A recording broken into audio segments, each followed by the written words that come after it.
So I've been asked by several folks, where is that you're doing your podcast at? Did you build a studio?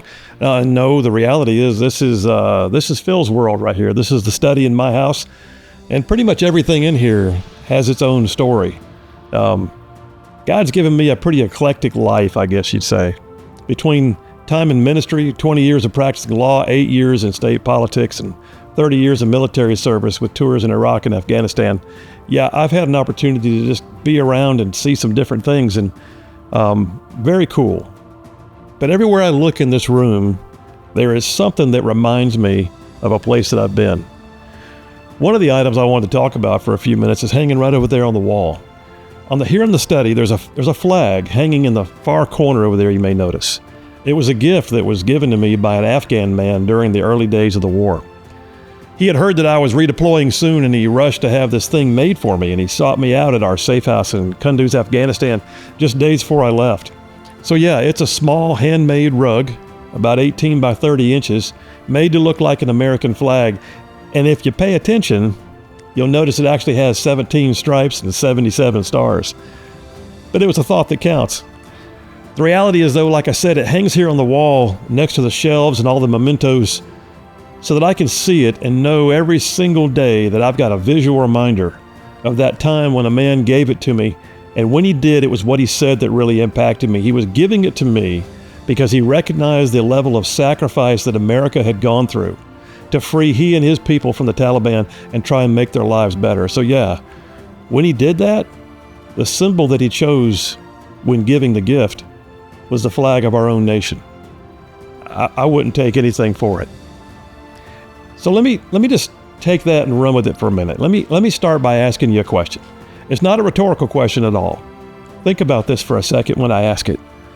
What do you think of when you see our nation's flag? I mean, literally, what are the images, the emotions that come to your mind when you see our flag, Old Glory, the Stars and Stripes? What memories are evoked? Are they good or bad? Are they honorable or regretful?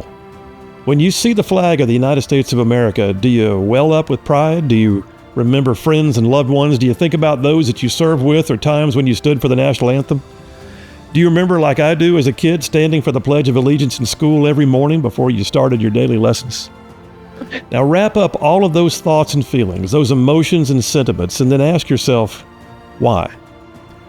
Why do we even have a flag? What's the purpose? What does any nation have a piece of cloth on a pole flying above its official buildings and carried by its military for? What's the point? Every country in the world has a flag. I'm not aware of any that don't. Some say that the use of flags dates way back to ancient Egypt. Romans carried their standards. Ships used flags at sea to identify themselves from a distance. The military used flags to rally troops and to identify units on the field of battle. But the nation's flag is always far more than just a cloth with a colorful pattern. A nation's flag is a symbol that we are still here, that the people of that nation have a representation on the world stage, that we have not been beaten, that we have come to the rescue, or that we have overcome an obstacle. And no other flag has done more to represent its people and its way of life than the flag of the United States of America.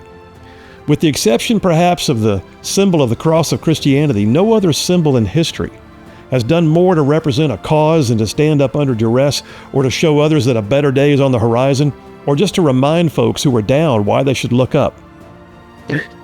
There are standards for how the flag is to be presented, standards for how it's to be folded and displayed, how it's even to be made. The flag as we know it today has 13 stripes alternating red-white adjacent to a field of blue that contains 50 white stars, one for each of the 50 states. Those colors were even chosen specifically, with red symbolizing hardiness and valor, white symbolizing purity and innocence, and blue symbolizing vigilance, perseverance, and justice. In 1813, the people of Baltimore, they knew the British were going to attack, and the garrison commander at Fort McHenry, he ordered a massive 30-foot by 42-foot American flag to be made. 7 ladies spent over a month on their hands and knees on the floor of a large warehouse to sew it all together. That enormous flag that then flew over Fort McHenry in 1814 as the British shelled it relentlessly is what caused Francis Scott Key to write the Star-Spangled Banner. And that same flag was located in the late 90s. It was fully conserved. It's now on display at the Smithsonian Institution because it's valuable. to our nation, to our people. To this day, there is only one flag that has been planted on another planet.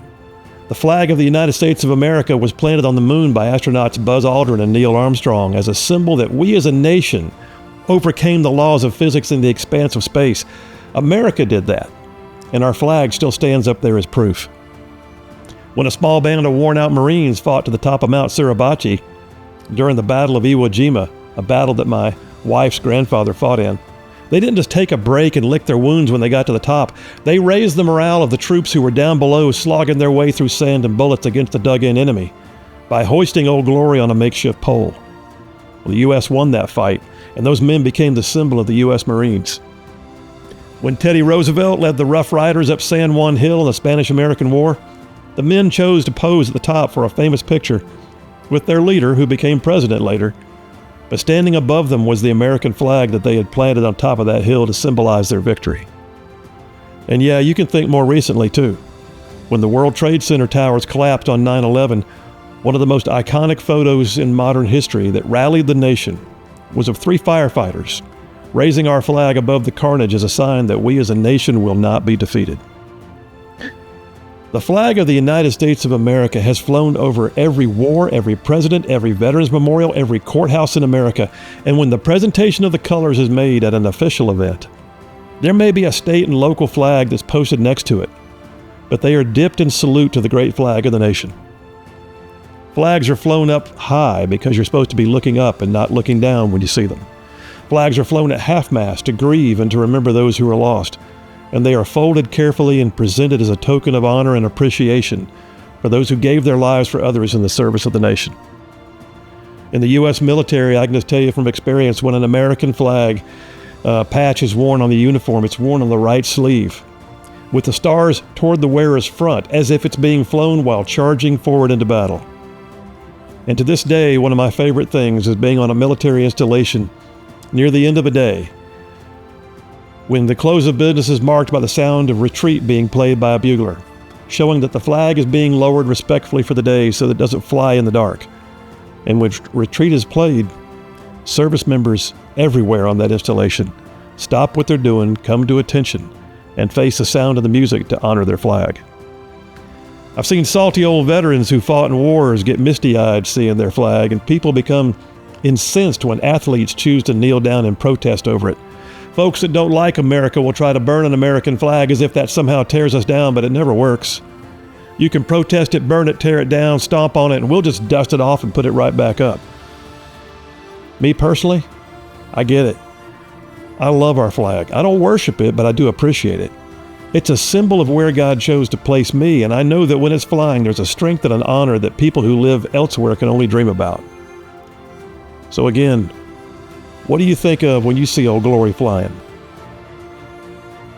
I think about a man in Afghanistan who made that one right over there for me, because he wanted me to have something that in his own mind symbolized the people that had come to set him free. I wouldn't take anything for it. Old Glory, long may she wave. That's my philosophy.